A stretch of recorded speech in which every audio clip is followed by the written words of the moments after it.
Hi, my name is Coco Carodia, and I am speaking about acquired brain injury.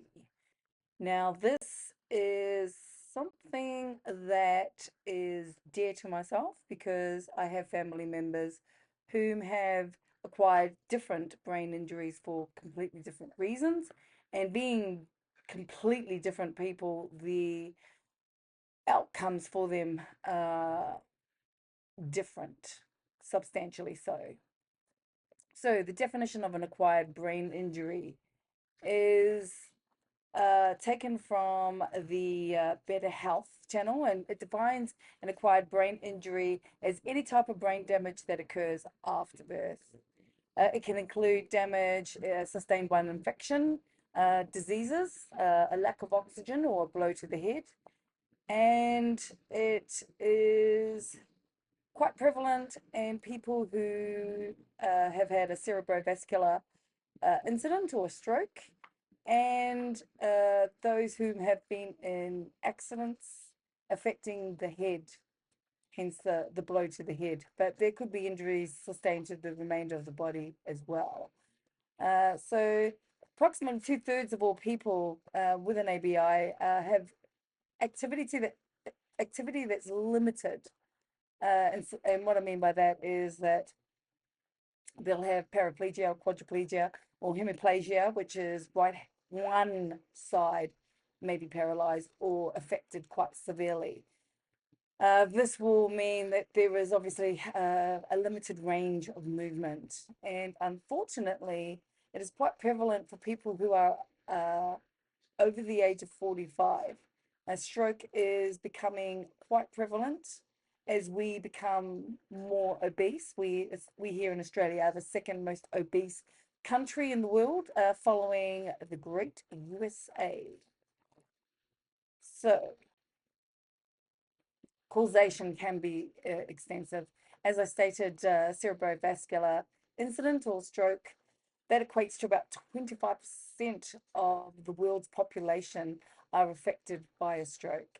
It can be an infection that affects the brain, unfortunately. Disease, osteoporosis, not osteoporosis, obesity causes quite a number of diseases that invariably can affect the brain. Um, and this contributes to a lack of oxygen. So if you look at the brain, it is comprised of lots of small capillaries, blood, really small blood vessels, and they can be blocked by something. And if you're a person who has obesity issues, then that can be fat. It can be other things within the body, but fat is becoming quite a common factor. And then, of course, we have our friend impact and accidents that affect the head. And so that will also include concussion. And so sports is a vast contributor of ABI. Probably not as well known because why would you advertise something that is grossly detrimental and that generates a lot of money? But equally, it is also good for people to be active. So there is a risk associated with that. It can be car accidents, any type of vehicular accident, not just car accidents. And that's because we've become faster. Our skill sets regarding driving have diminished. There are all sorts of accidents that can occur. And if it hits the head, well, an ABI can result. So clinical manifestations, they're going to arise for different reasons to exact people with the same background, you know, same age, same lifestyle habits, same levels of fitness can have completely different clinical manifestations. One that I find can be quite common for people who suffer from strokes is dysphagia, where people have difficulty finding words. They can think of them, but um, they can't say them.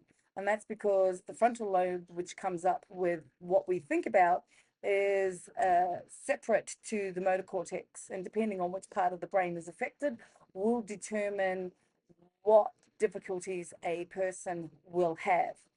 So, the inability to speak can be exceedingly frustrating, and it can result in quite aberrant behavior, such as verbal violence, verbal abuse, verbal violence. I would, yeah, I'll pay that one.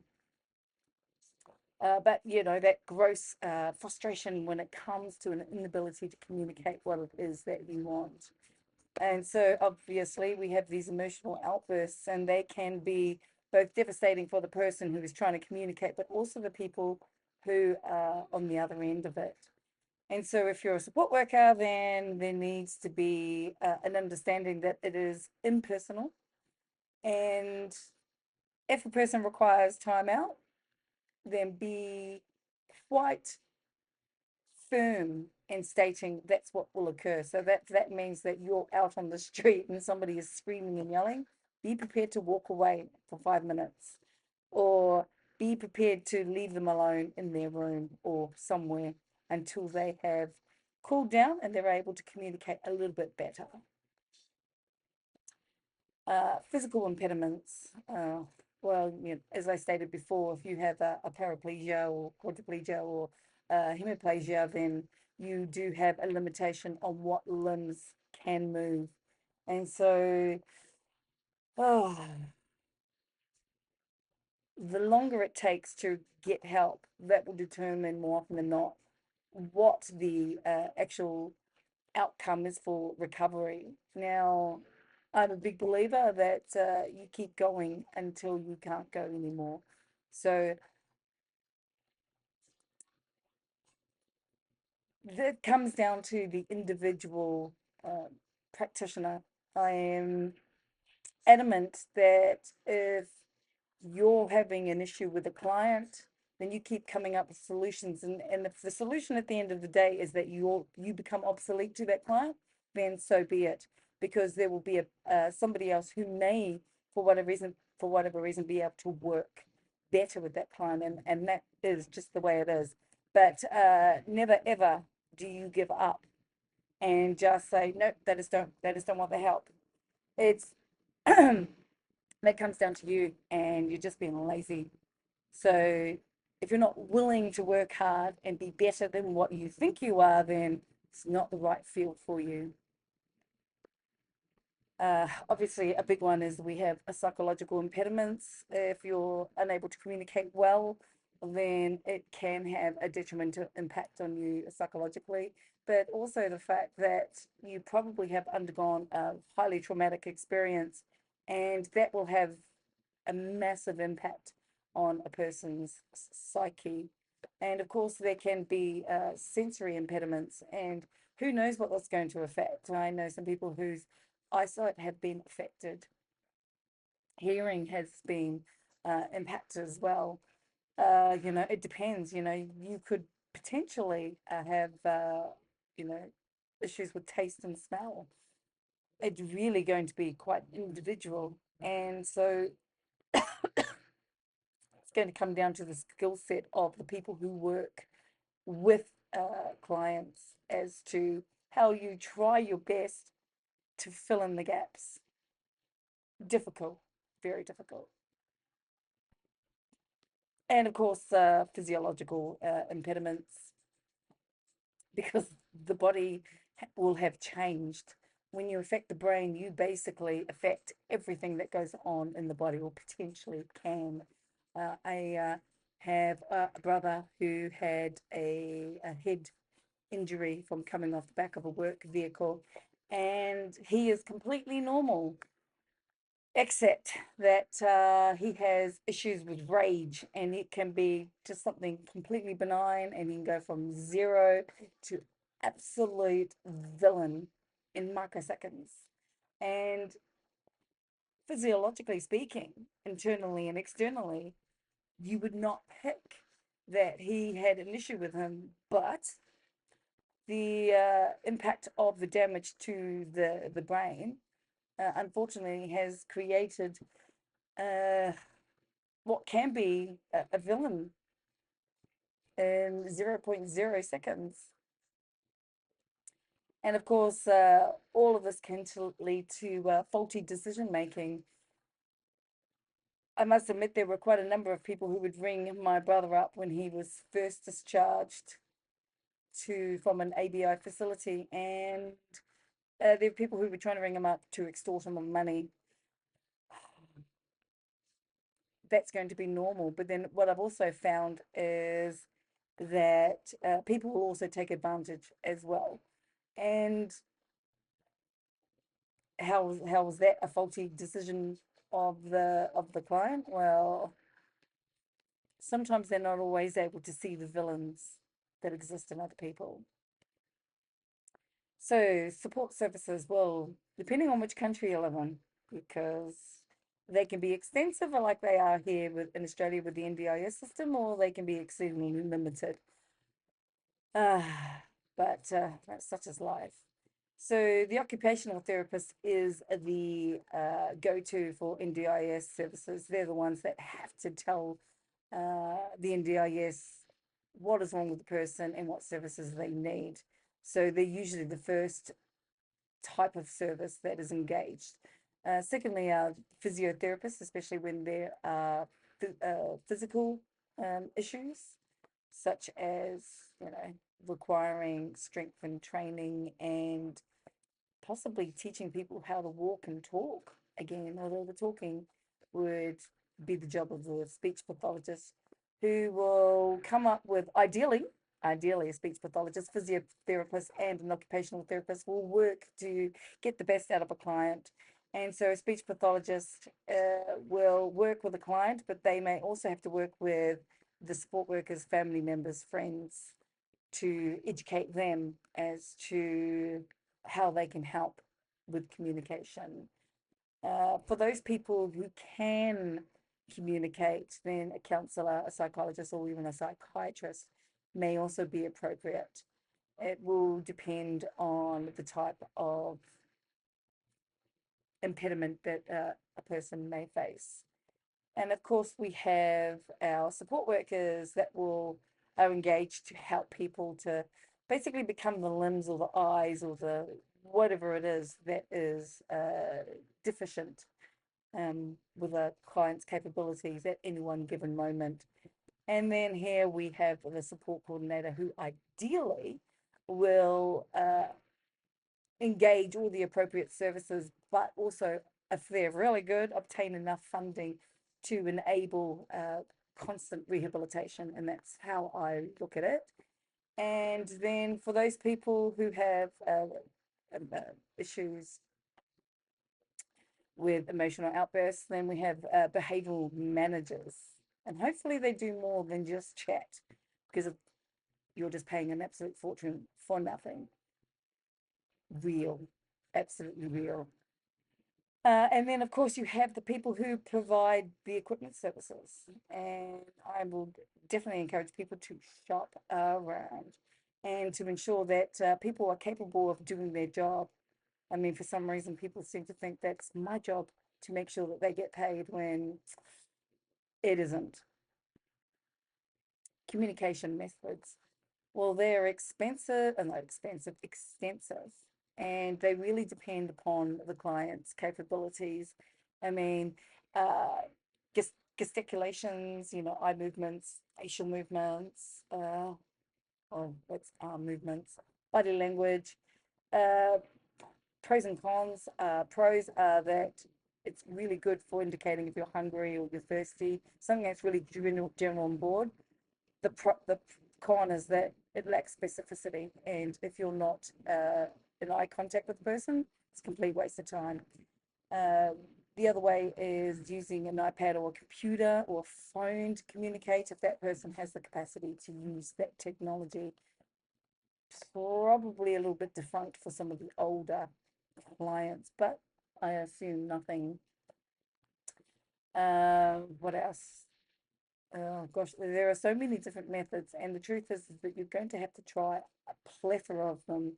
So we have weekly boards here. We have the little cards with pictures on them. Um, iPad use, different apps. My favorite is to force people to speak.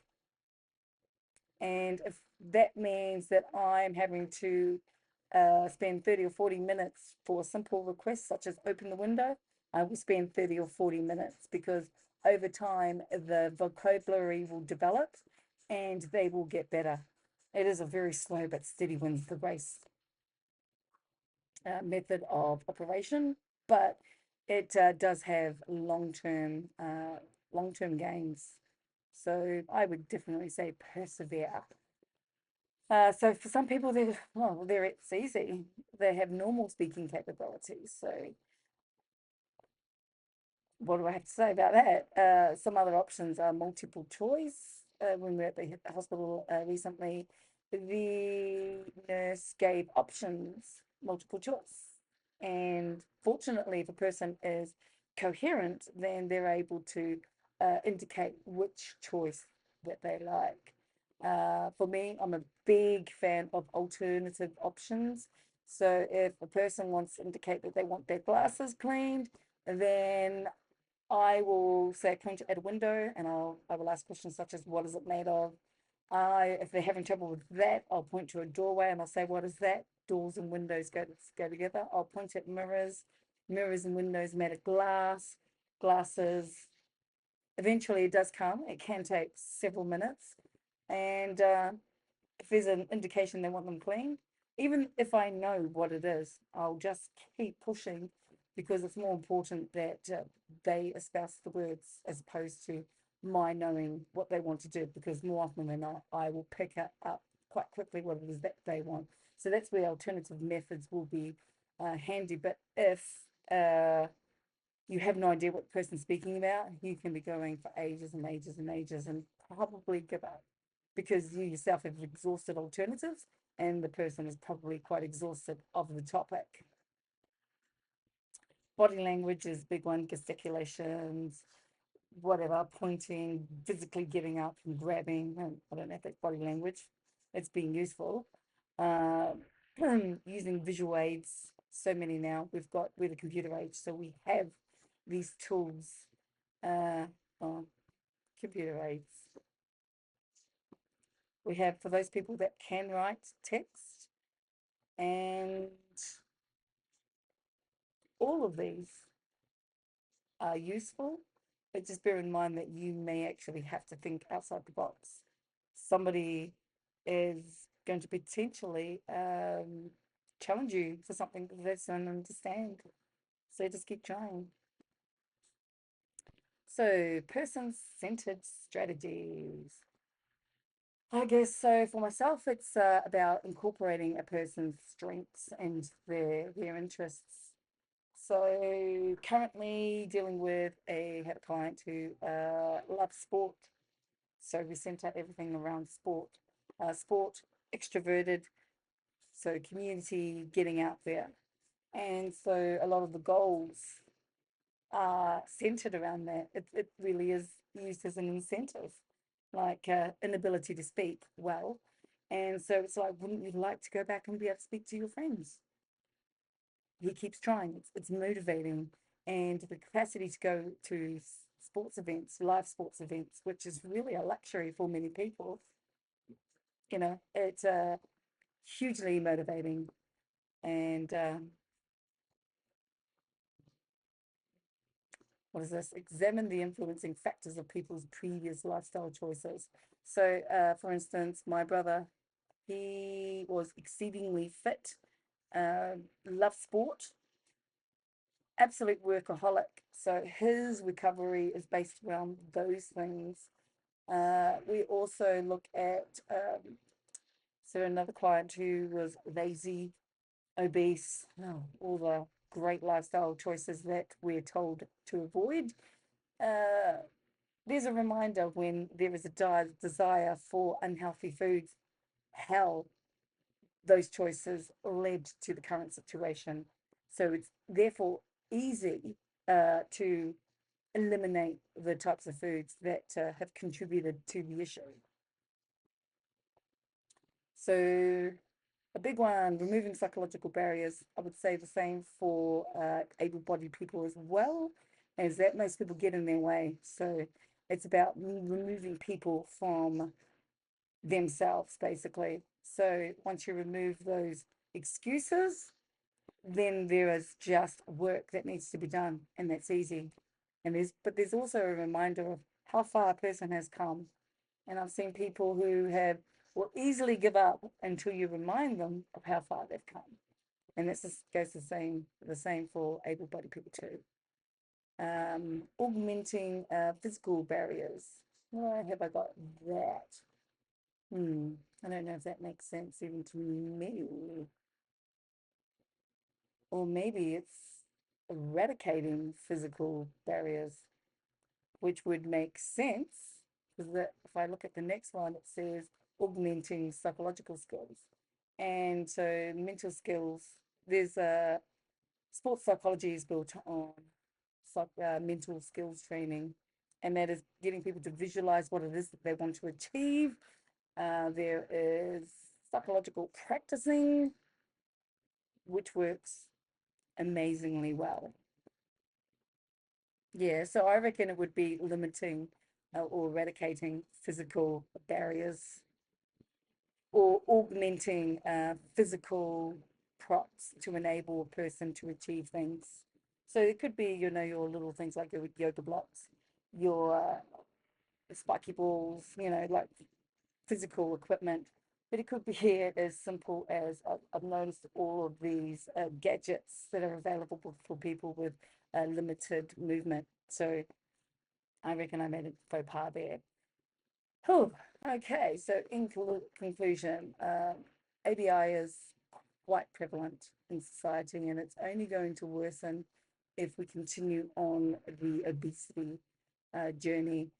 Uh, Causation is extensive. I named only a few, and the manifestations were also only a few that I listed. And of course, supports are extensive. If you're fortunate enough to have a great support coordinator, me, who's a great advocate, that's what we need. Cheers.